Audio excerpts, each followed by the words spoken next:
தேவனுக்கே மகிமை உண்டாவதாக.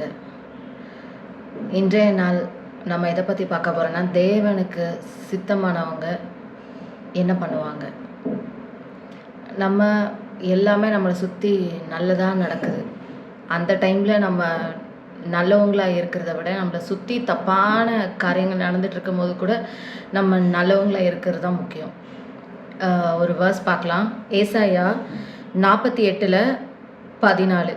நீங்கள் எல்லாரும் கூடி வந்து கேளுங்கள், கர்த்தருக்கு பிரியமானவன் அவருக்கு சித்தமானதை பாபிலோனில் செய்வான். பாபிலோன்னா என்னன்னா, அடிமை தனத்தில் இருக்கிற இடம். அதுக்கப்புறம் நீங்கள் பார்த்தீங்கன்னா பாவம் நம்மளை சூழ்ந்திருக்கிற இடம், இப்படி நம்ம சொல்லலாம்.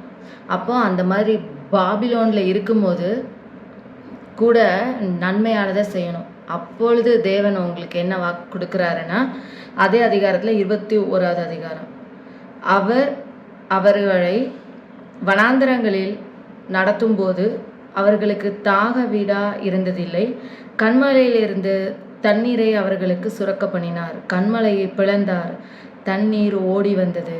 எப்படி ஒரு வனாந்தரமான சூழ்நிலை கூட ஆண்டவர் உங்களுக்கு செழிப்பானதை அவர் காண செய்வார்.